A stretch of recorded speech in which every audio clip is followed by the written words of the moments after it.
Hello everyone, and welcome back to Echo Route 65. We're going to be finishing this today. Just a quick content warning before we get started. There is some spider stuff happening at some point in this episode, so if you're arachnophobic or otherwise sensitive to that, maybe proceed with caution. But other than that, not a whole lot else to say, so let's get this started.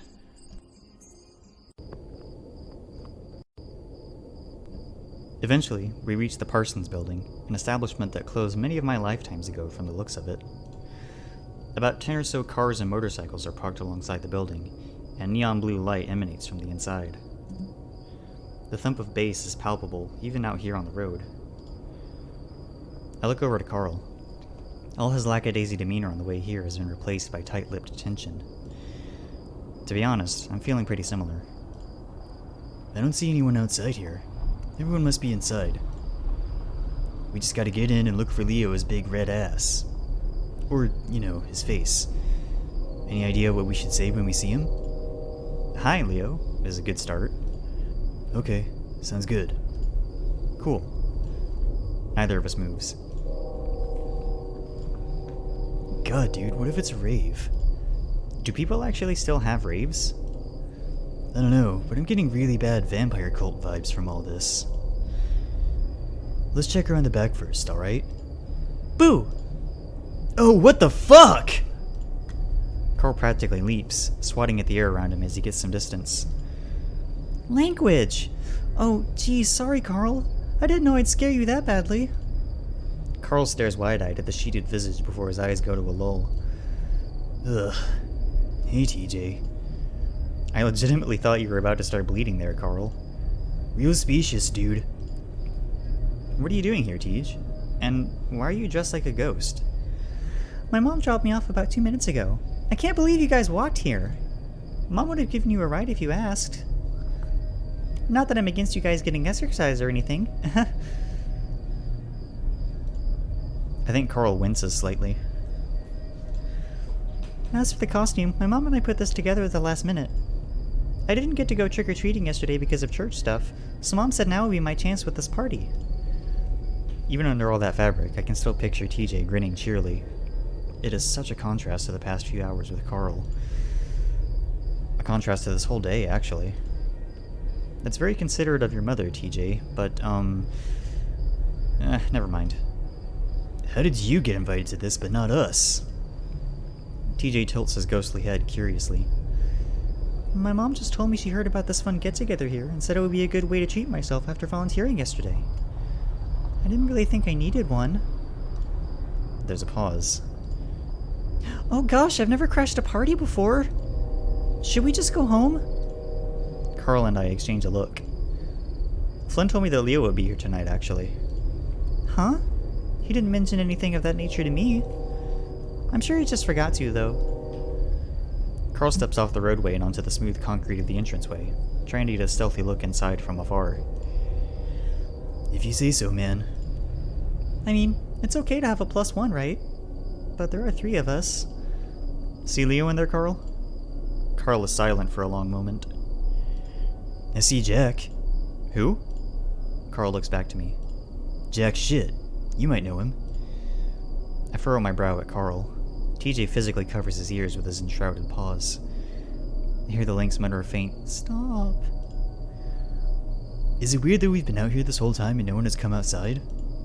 Like, I'd assume people would want to come out from air to smoke and make out. They might be doing that inside. What? TJ's eyes bulge. What kind of party is this? TJ brings his paws together, wringing him as he looks at us expectantly. We don't know, TJ. I kinda hoped that you would. The sort that Leo and TJ go to without inviting or even telling us about, apparently. Bitterness still hangs in Carl's tone as he rocks nervously upon his hooves. I'm honestly still upset about it myself, too. This is the sort of thing I'd like us all to do together. Our first real party as a group. I don't feel nearly as confident without him with us. By the way TJ and Carl are acting, I think it's the same for them, too. I suppose Leo just has that effect on people.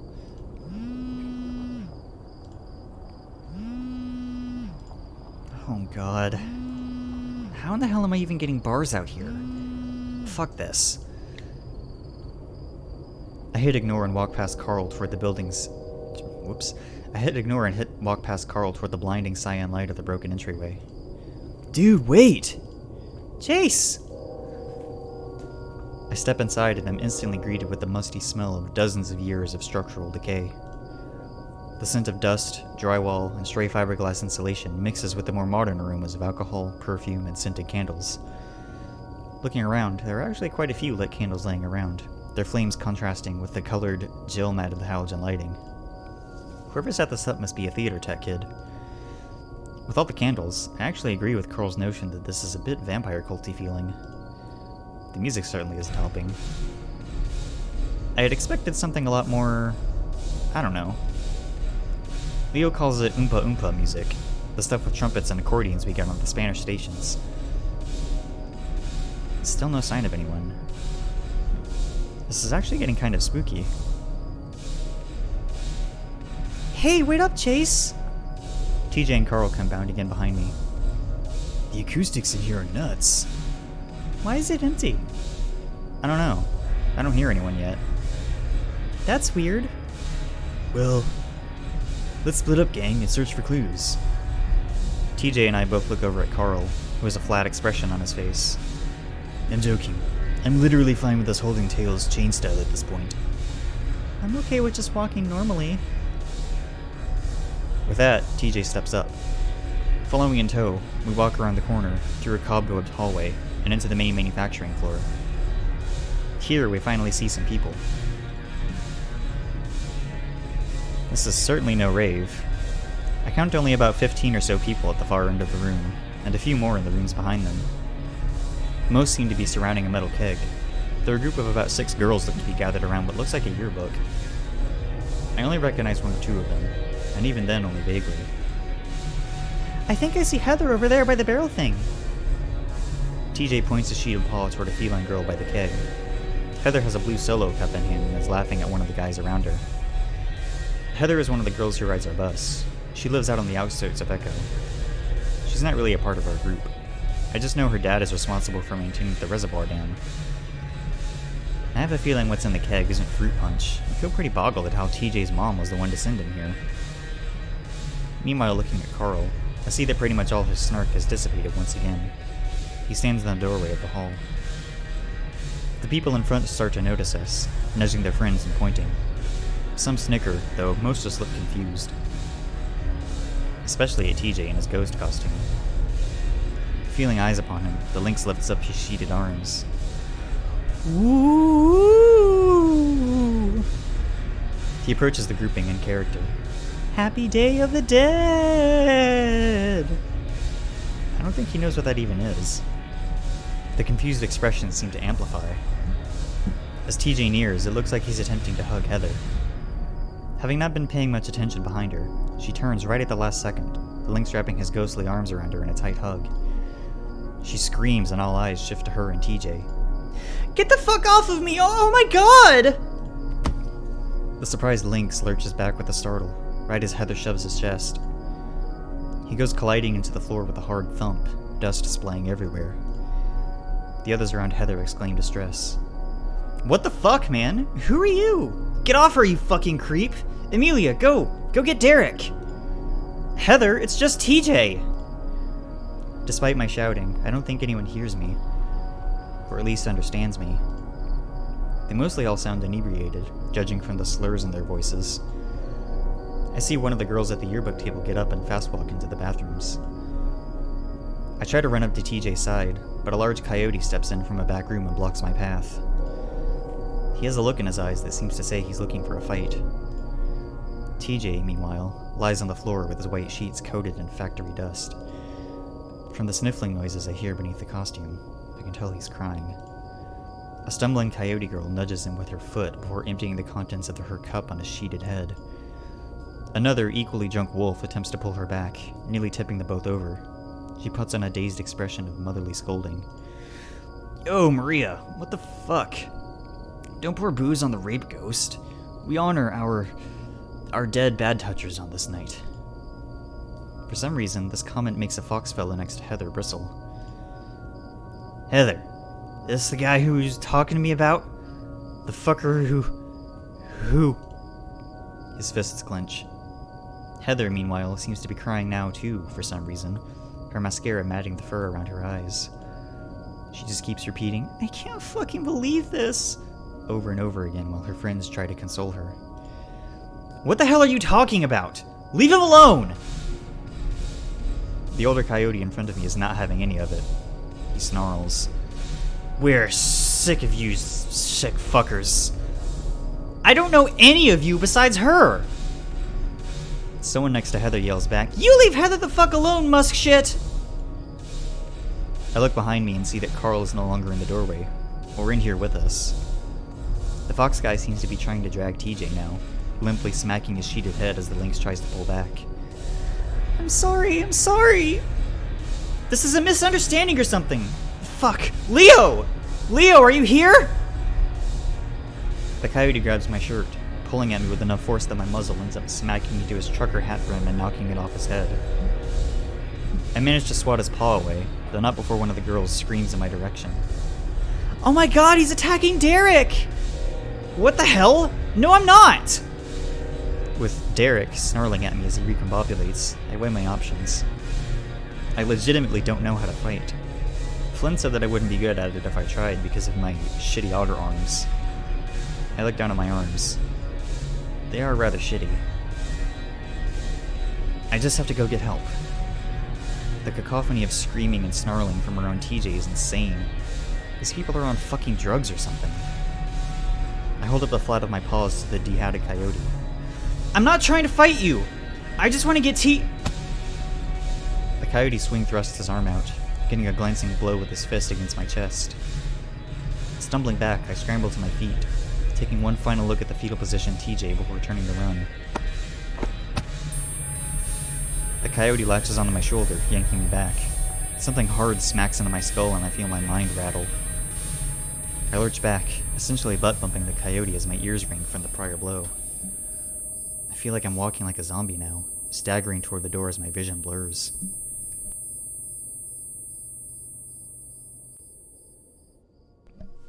Is this what being knocked out feels like? I clench my fists and keep up my pace, trying to blink the blurriness away.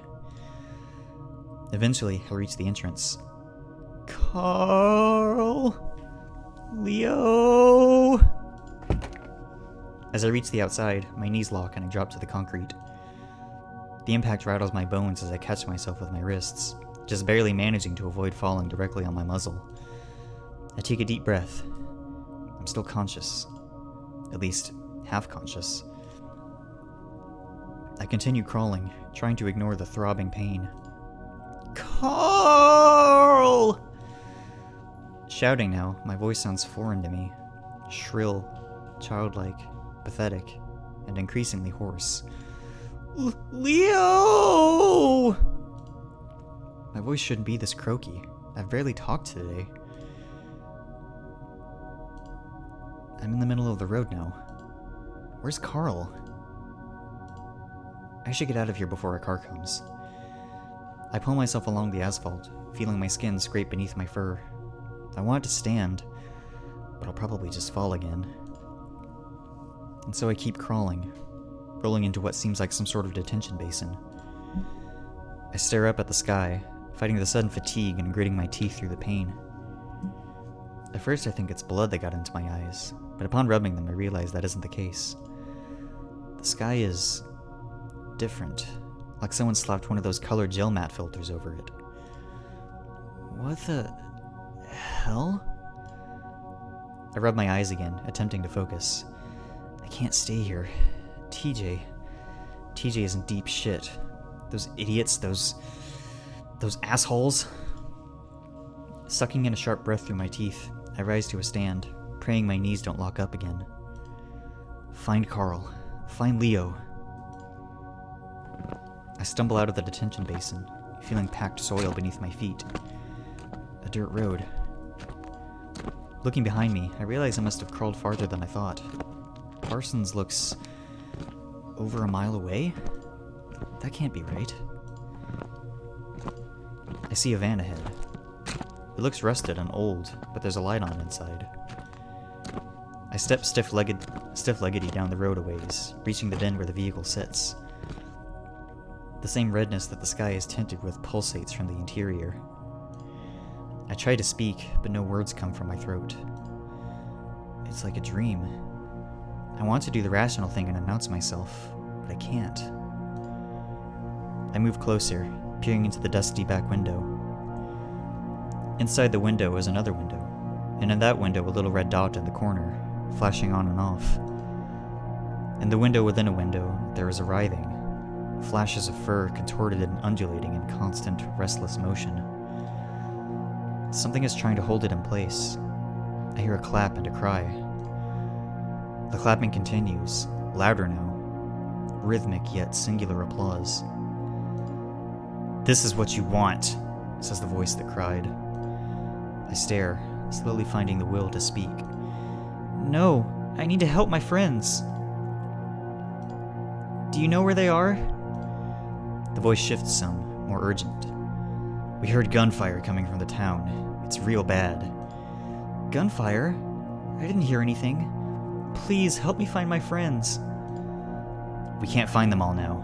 We need to go. They're lost." "No, they're not. I'll keep looking. I'll keep looking myself." "You're just going in circles." I feel tears well within my eyes, a lump on my throat containing a choked sob. "Please." The van's back door is open. I'm standing too close and they push me onto my back. The red light is gone now, replaced by darkness, shifting shadows within. I see them now. Tarantulas, their 8 legs fuzzed with white and rust-colored stripes. They're on me with haste, 2 of them, one on each of my arms. They bite so hard, so quickly, I can't yell. They pull and tug at me, another pair at my legs.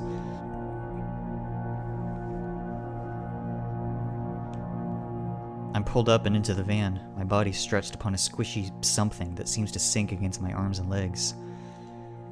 There's no more light, and I stare paralyzed at what I think is the ceiling of the van in the pitch blackness. It feels like restraints are binding me in place.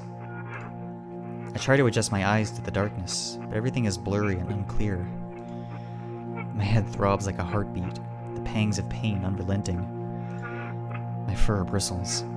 Where do the spiders go? Breathing becomes more difficult, as if the oxygen in the van is running out. I feel the veins in my neck bulge as I try to gasp for large breaths, but my body is not my own. Lights pop as the ringing in my ears intensifies. Something is above me, I can sense it. There's a garbled muttering coming forth from it, as if it's spoken through a poorly tuned AM radio.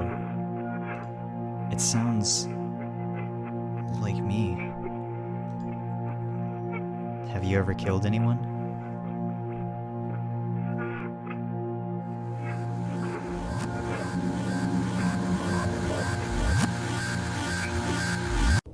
My eyes wrench open. I'm being dragged. Realizing I have control of my basic motor functions now, I stomp my foot down, staggering free of the grasp and pushing myself against the doorway. I raise my fists defensively, my eyes adjusting to the light. "Chase!" The red wolf stares gobsmacked at me. "Puta madre, Otter!" I lower my paws, trying to get a sense of where I am. That same musty smell means that I'm probably back in Parsons, in front of what looks like an old first aid center of some kind. To think that workplace accidents at these sort of places were so common they needed one of these. Meanwhile, Leo is gawking at me, his eyes intense, searching. I look down and notice that his knuckle fur is matted with dried blood. I swallow, clearing my throat. The hoarseness is gone, but the pain everywhere else sure isn't. "Hey, Leo." Out of all the questions I have, one pushes its way to the forefront. "Is TJ okay?" The wolf continues to stare at me as if I were some sort of alien. "Yeah, now he is." I see his nostrils flare, disbelief and anger in his eyes. "His mom's on the way here to pick him up. Heather is down there fucking doing a mix of apologizing and puking. I just left him for a minute to check back on you." He folds his arms across his chest, leaning against the windowed wall beside me. There's a brief silence, and I feel his gaze swivel down back to me, as intense as before. How did this happen? Why were you two here? Leo's accent is thick now as he tries to speak faster than he can process the words in his head. Part of the question has me concerned, though. Just you two? Where's Carl? He was with me before that dick with the trucker hat hit me. I see Leo's jowls rear back in silent snarl. He looks down the hallway. He starts to shout at someone named Emilia, though I quickly realize he's speaking Spanish. A feminine voice down the hall retorts, also in Spanish. Leo looks back ahead and grunts, closing his eyes for a moment. Then, rather suddenly, they reopen, the big wolf turning to me. Wait, you said Carl was here? I nod, then regret it because my head feels like a mashed apple. I haven't seen him since lunch. He was. You told him you weren't doing anything today, but Flynn told us otherwise. Leo doesn't actually look surprised at the reveal, though visible guilt hangs heavy upon his usually confident face. He doesn't immediately respond, instead staring at my battered self in silence. My phone vibrates, though when I check my pockets it isn't there. There is a palpable, sheepish moment when my ears flick towards the source. Leo. The wolf blinks, then awkwardly hands me my phone from his own pocket. We had to call TJ's mom. You're the one with the phone that can get signal pretty much anywhere, so I tried yours. I'm sorry. I just got signal. Please be okay, dude. It's fine now. TJ's getting picked up. I'm here with Leo. I hear the sound of someone fiddling with a stereo and an auxiliary cord on the factory floor. Some arguing about music choices ensues. It seems that some people are still around for the party, after all. So, what all do you remember, out of curiosity? I don't have amnesia, so relax. Whatever your name is. Hey, I felt the back of your head, Puchika. You've got a welt the size of a goose egg. I reach up and run my fingers over my scalp, the bump rather prominent. Alright, well... I regale him with the events of the night after TJ's bullying. Those towny shits were saying you were pushers trying to harass Heather for some debts. Fucking what? Yeah, I don't know, Otter. Fuck. I kept calling for you. He looks surprised, then scowls at the concrete floor between his feet. I should have been there to protect all of you. It seems like someone won the battle for the aux cord in the other room, as the music starts up again. Yep, still vampire culty. Well, I got hit so hard the sky turned red for a bit. Leo's eyebrow raises some.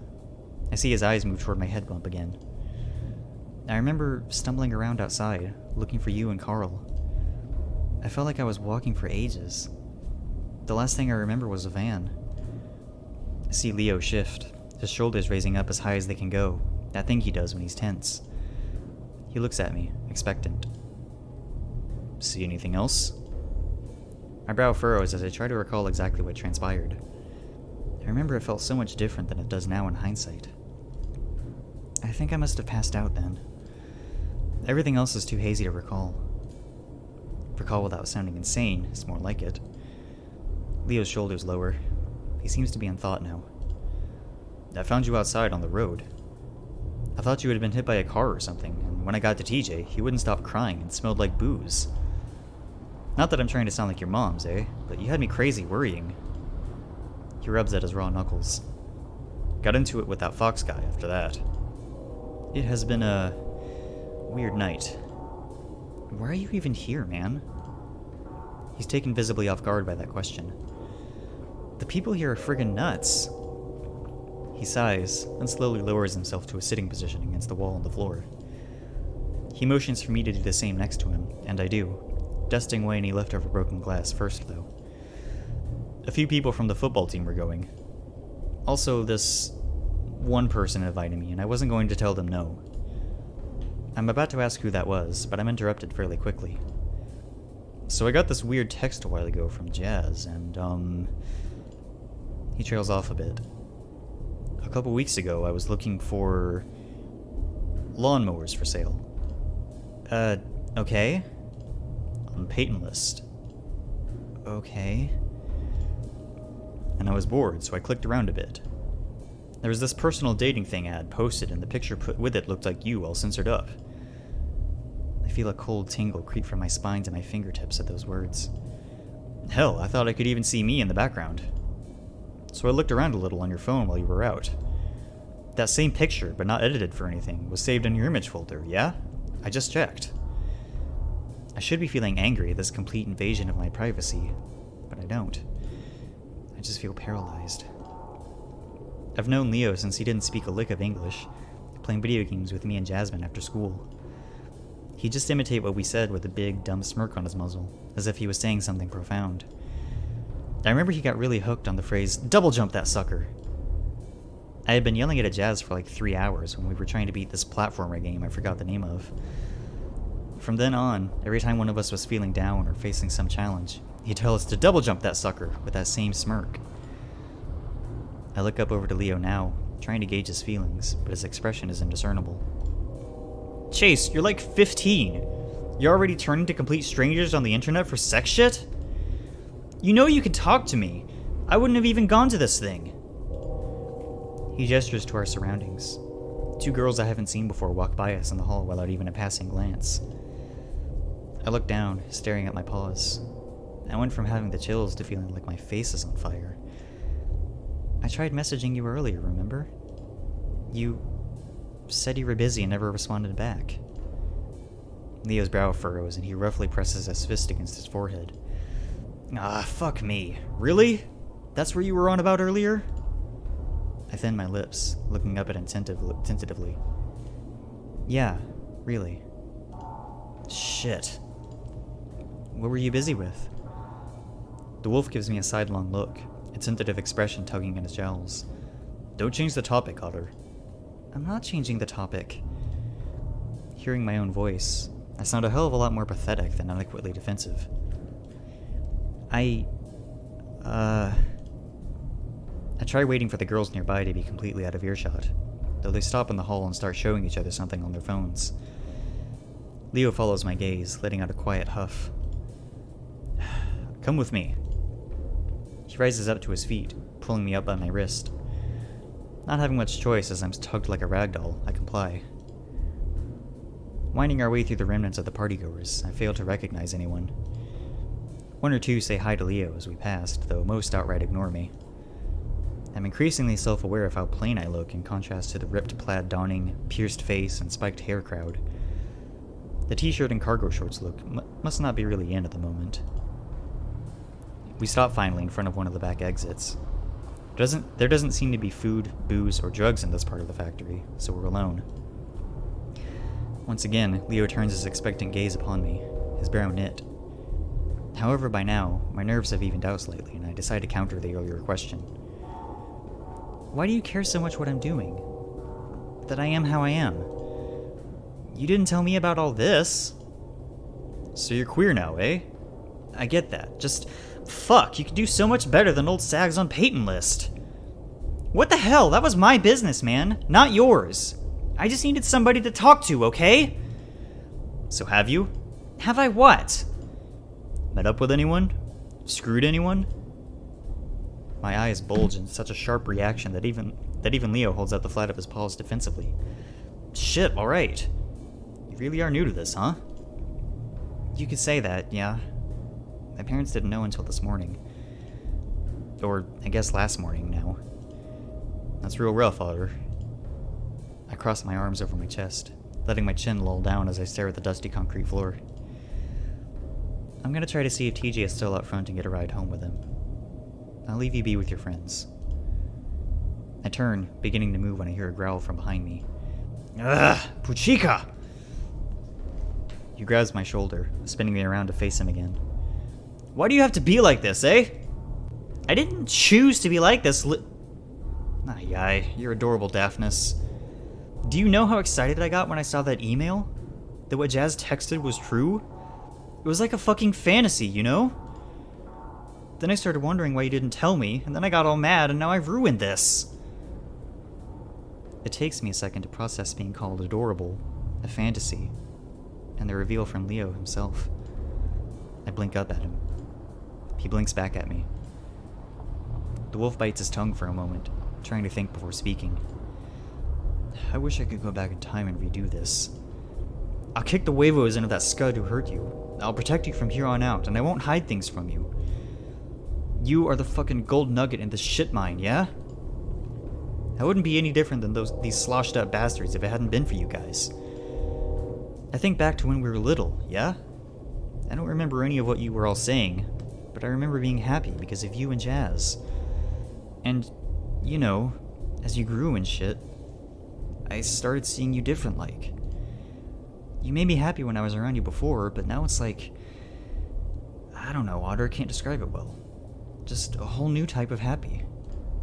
Like, you know I fucking love you, but I love you, you know? So, the final point, don't fuck strangers on the internet. My face starts to tingle, my heart thudding so loud on my chest I'm sure Leo can hear it. I inhale shakily. This can't be happening, I must still be dreaming. I'm cut off as I spy an awkward young shadow leering in the doorway, something bulky in his paws. Leo notes my shift of attention, turning about face to the figure. I see his muscles tense beneath his t-shirt. Chase, don't leave. I'll be back in just a second. Yeah. Sure, anything. I bump my knuckles together, watching the large wolf move to the doorway. I see him grab the shadowy fellow by the shoulder, trying to shift him away a little. The unknown guy thrusts what looks like a camera bag and tripod toward Leo. Leo shoves it right back. I see the wolf lean in close, his grip tightening on the other. He mutters something. The shadow whinges, his head turning. I think he's looking at me. Starting to feel rather awkward, I approach the two. As I do, however, the figure departs back toward the main factory floor. I'm never hanging out with anybody but those in our group from here on out, I swear, man. He curses something in Spanish under his breath.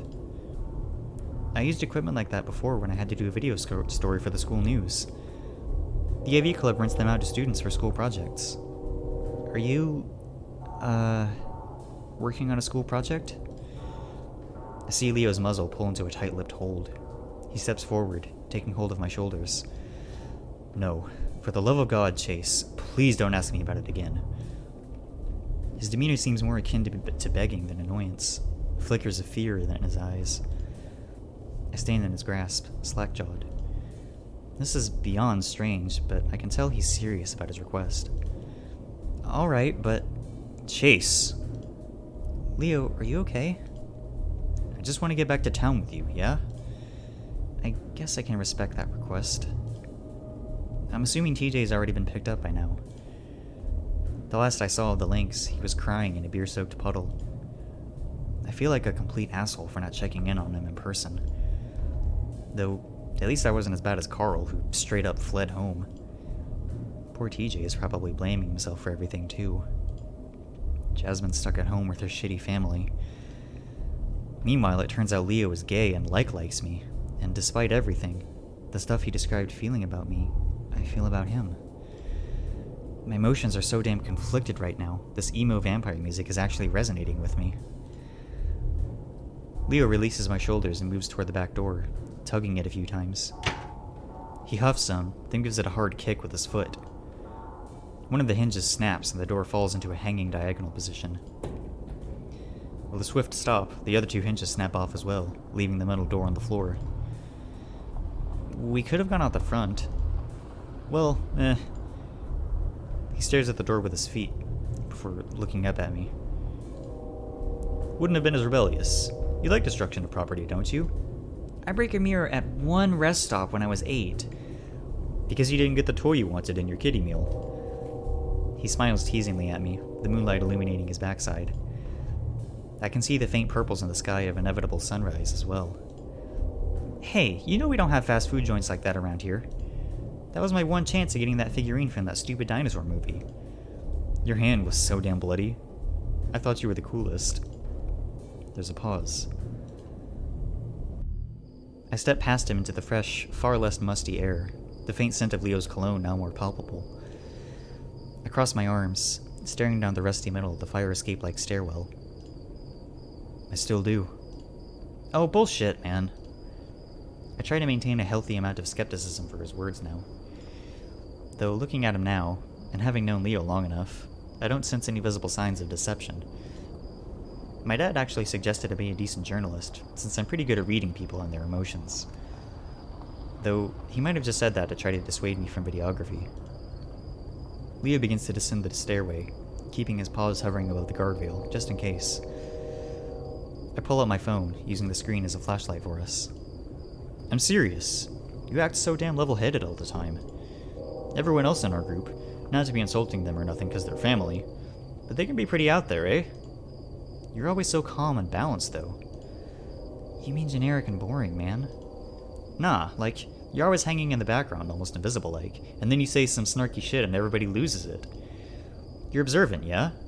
Like Flynn, but less of an insulting shit about it. My parents, my siblings, they love you, dude. Mom's always asking me when Chase is gonna come around again. We reach the end of the stairway, the insides of my ears probably ruby red at this point. The back lot of Parsons is mainly composed of old piles of dirt and some foundation, like they were planning on expanding before they shut down. I'm not gonna fuck internet people. You can ease up on the compliments. I turn and smirk at Leo, a little in disbelief that those words just left my mouth. We start walking. Good.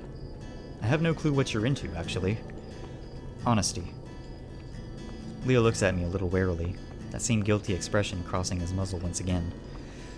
And, you know, muscles, I guess. I see Leo's eyes light up, his maw pulling me into a fangy grin. It actually is a pretty frightening visage in the middle of the night, were it anyone but Leo. Predators, man.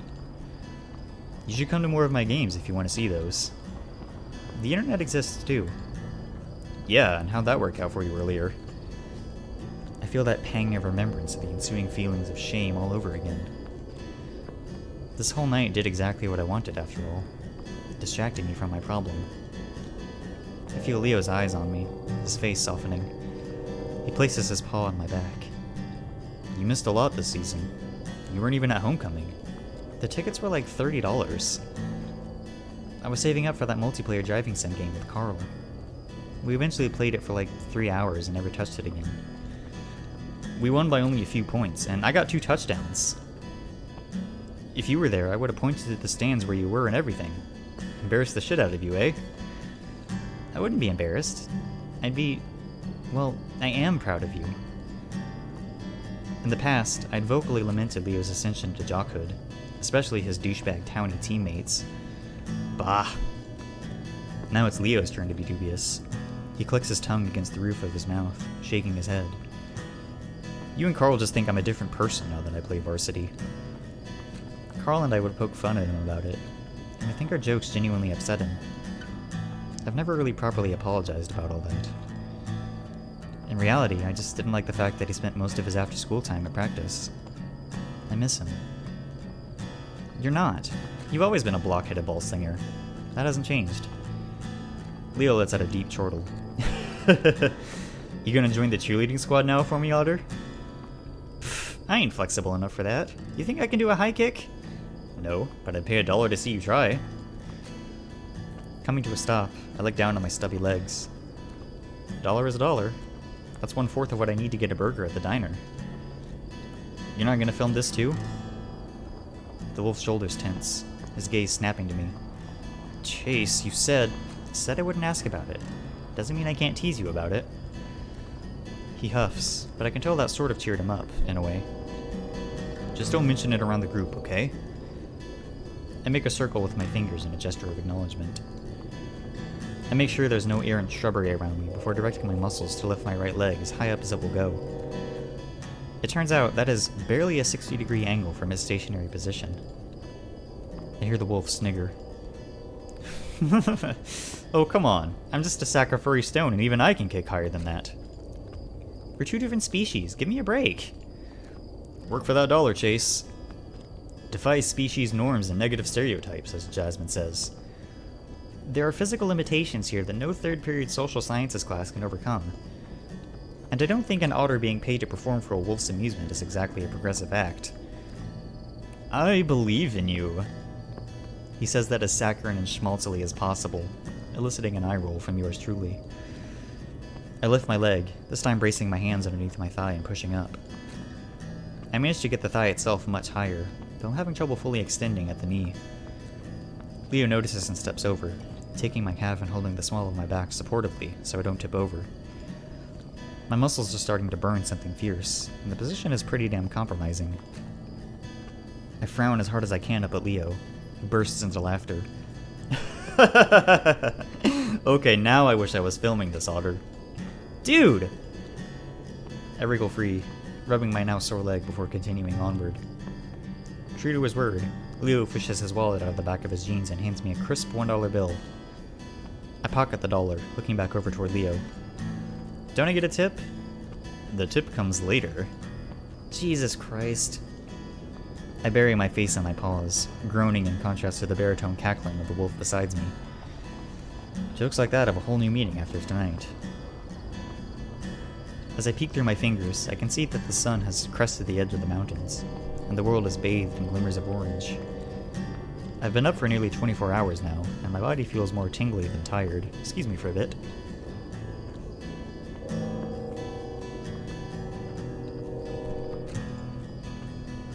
We start walking beside the main road now, the lack of vehicle traffic giving an eerie stillness to the desert.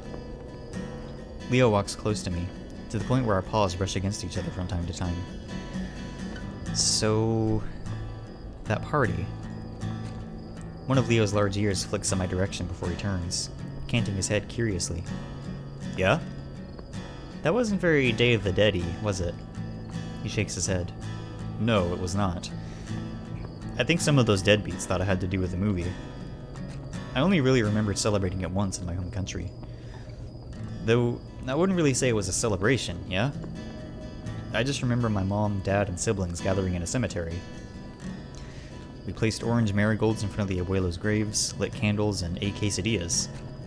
Carl would like that last part. No shit. The prospect of food actually helped him get over his social anxiety to come with me. I see Leo's face shift to a tight frown. Fuck, man. The party probably made his issues so much worse. They barely had any fucking food, too. Some tool named Robert just brought a bunch of fruit. Better than nothing.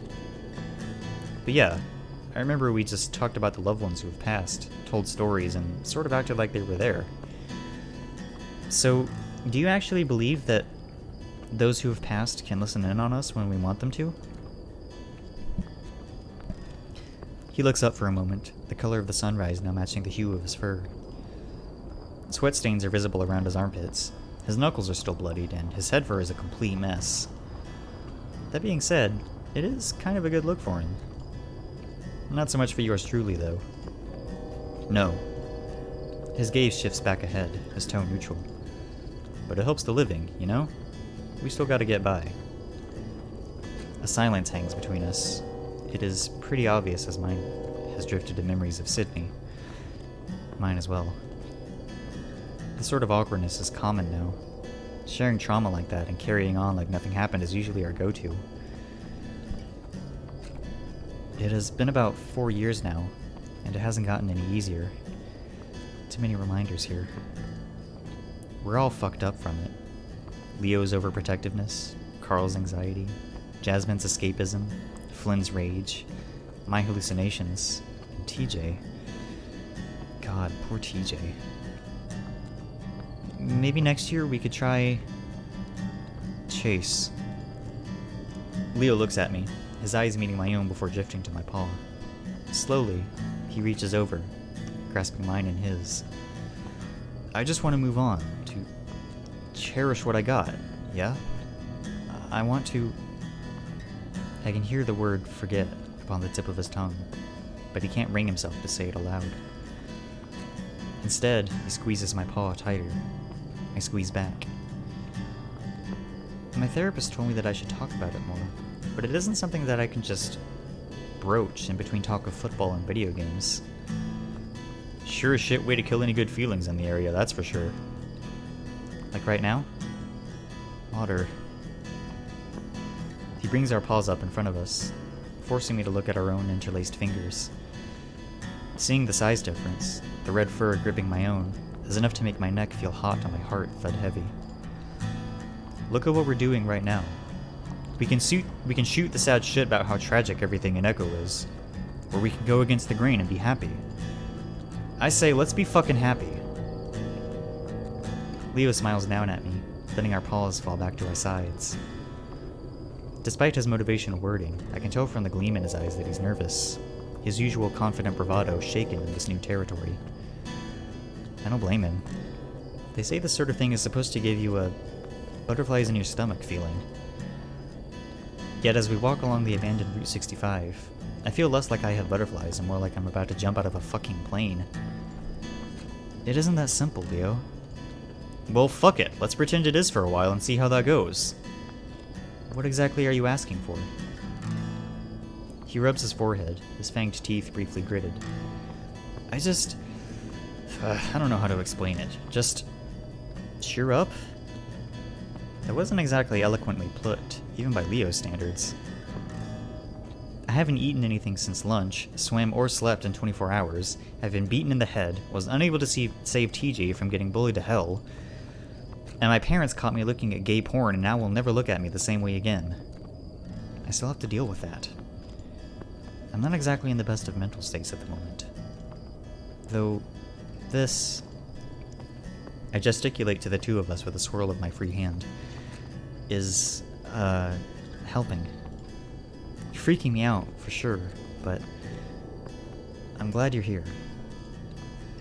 We'll make all that right. I bet Jasmine will be squealing when she hears about all this shit. This is just like one of her comics. The mangas. Turns out she actually reads that yaoi stuff after all, I learned. That's that anime porn with the Twinkie triangle types, right? I nearly choked trying to contain my laughter. Are you familiar with it, Leo? Yeah, of course I'm familiar with it. I got a whole bunch of files with that sort of stuff saved in my sample music folder on my PC. Nobody ever looks in there. Looking up at Leo, he looks genuinely happy now. I mean, a bit sweaty, fidgety, and blood-spattered. But so am I. Right now, I just have to focus on not ruining this. Don't ever get too comfortable with that sort of thing. I did, and now everything's fucked for me in the eyes of my folks. Man, your mom is the nicest lady. I can't imagine her kicking you out or anything. I'm not worried about that. God, getting kicked out almost sounds preferable to having to face them every day with them having seen me like that. Imagine if your parents found your yaoi folder and how they'd see you from then on. Well, they shouldn't have been going through my shit in the first place. I think Mama already knows about me being gay, though.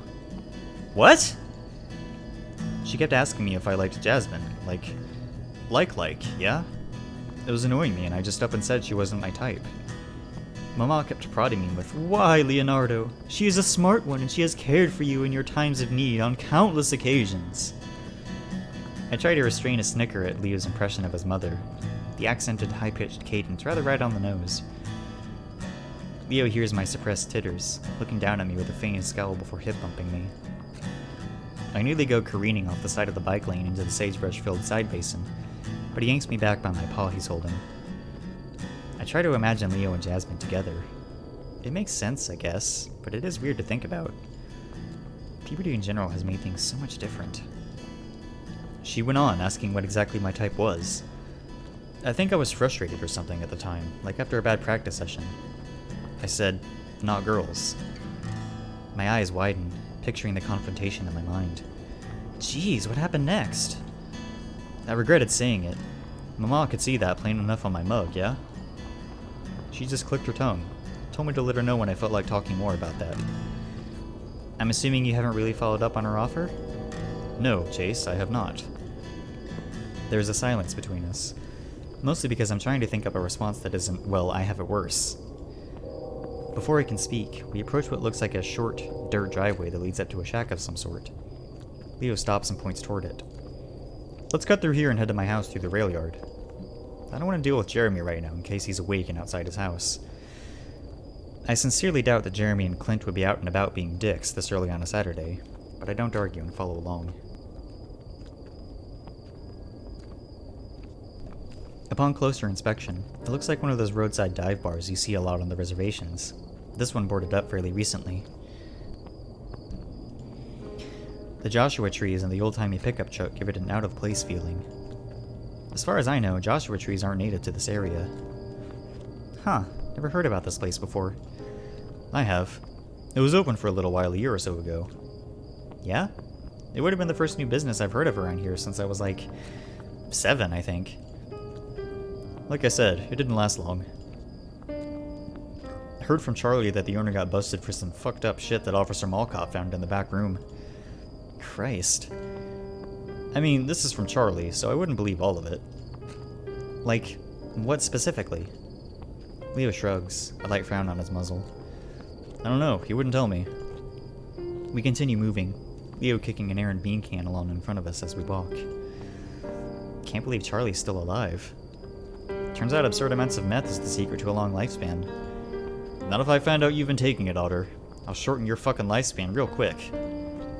He smirks at me and I roll my eyes, glancing back at the side of the abandoned bar as we pass. Keith and Brian's booze bastion.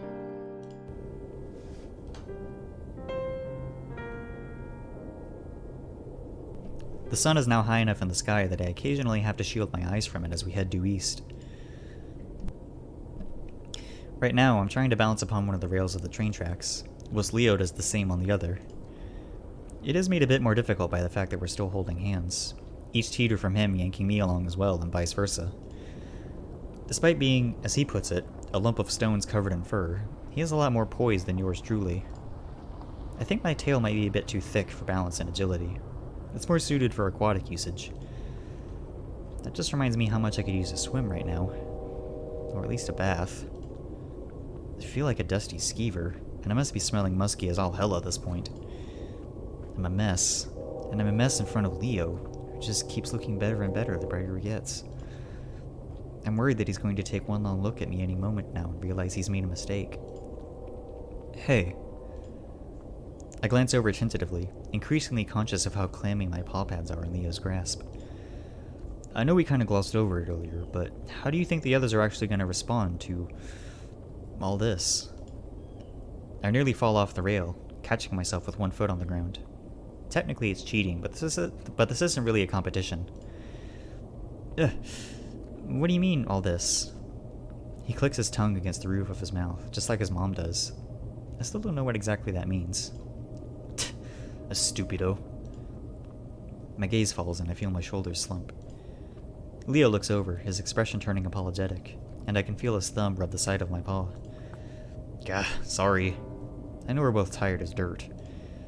Honest though, if I was in bed right now, I wouldn't be able to sleep leaving it all like this. So I guess I just gotta come out and say it all plain like for you, Otter. You're my boyfriend now, right? I blink at hearing the words out loud, though when the moment comes, I don't even hesitate. You're my boyfriend, Leo.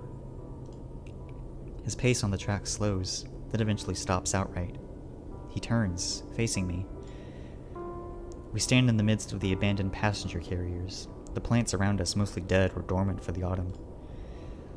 I can't help but have this feeling that we clash with our surroundings, alive and new in something dead and decaying.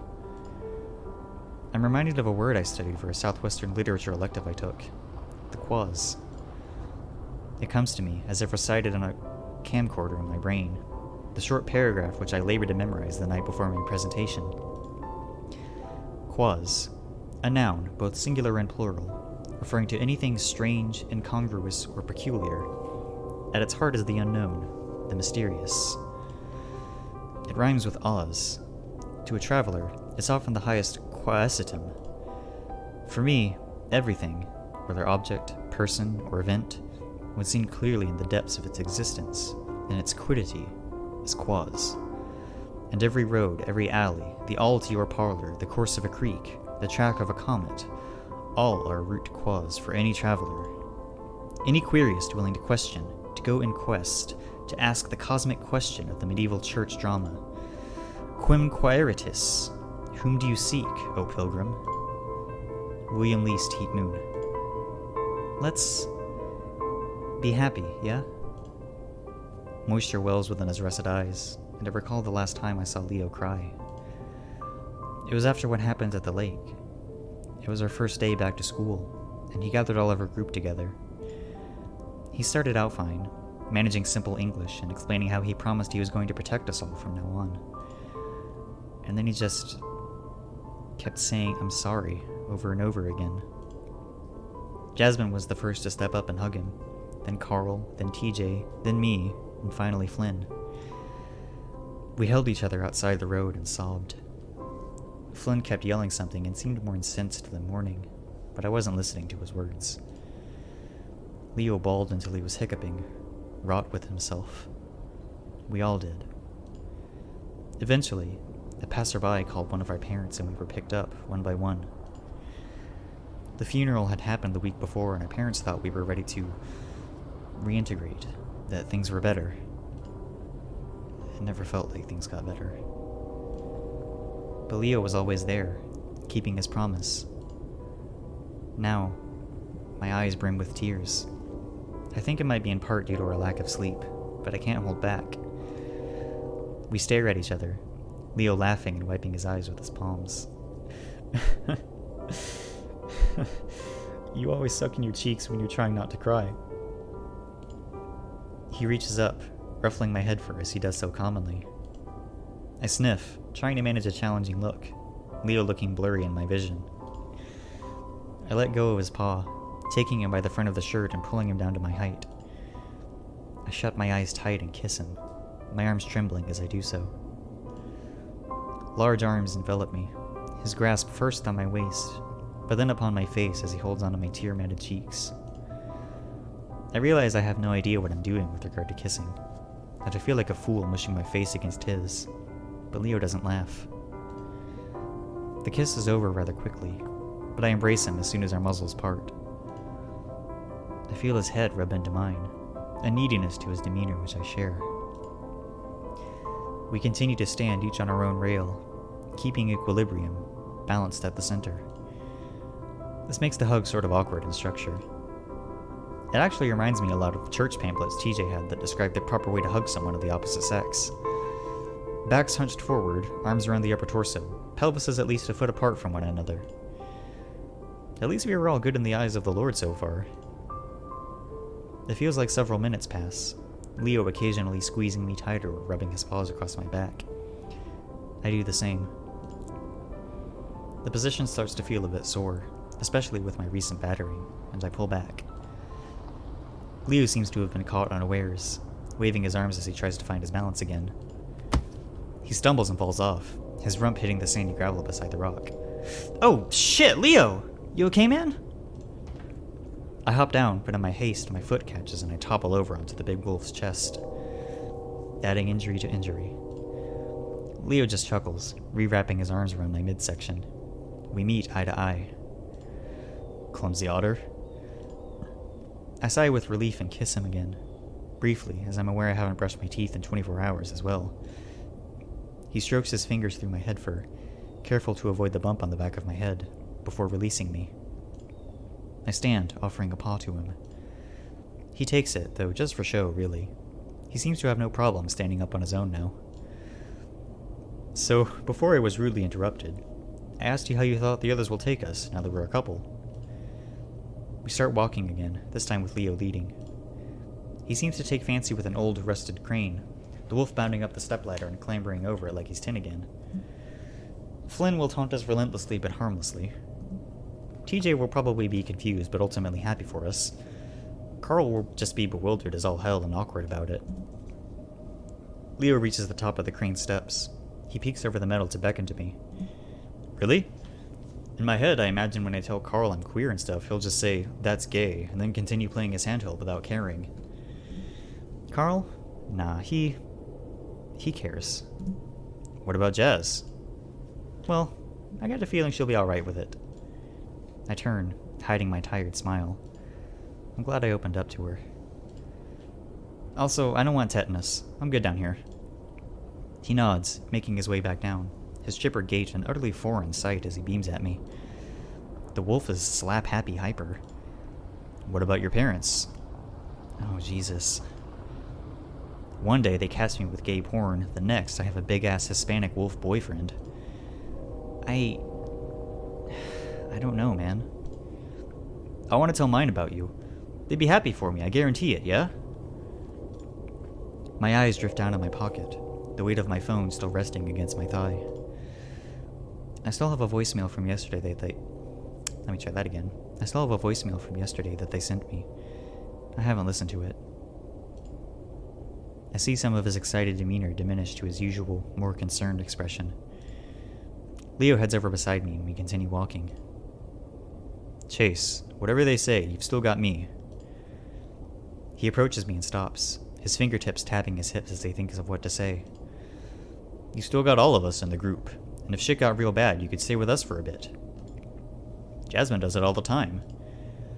Pa and Mama are used to having a house filled with kids, but since most of my siblings moved out, it's just me. TJ's parents would never turn you away either. And Carl? Well, God knows that he has enough damn rooms to go unused. His parents are barely ever there. You could be like that one movie with the boy who lives in the walls of the house, making spooky noises at night and eating their gorgonzola. I let out a small chuckle. I remember how Carl used to be really afraid of ghosts a few years ago. I got to hang out with him and play video games as a coping mechanism excuse. Still, now that I have my phone in hand, I still have that same twisting dread within my gut. I'm just... it's like everything is changing and my head is spinning. My folks will never see me the same again. They won't, because you're almost a fucking adult, Chase. The curtness of Leo's tone has me look up from my phone and back to him. Stalyuka. People grow up. You have, and really handsomely, I gotta say, yeah? I look off to the side. The flattery is making my neck warm and my cheeks flush.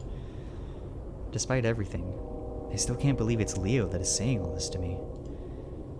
The thing is, your parents are gonna love you no matter what. They're good like that, I know it. I bet my neck. He grasps his throat, looking down at me with bloodshot eyes and a smile. Other shitpiles around here are the ones I'm gonna have to worry about, because no way I'm hiding that I have Chase the Otter as my boyfriend. And trust me.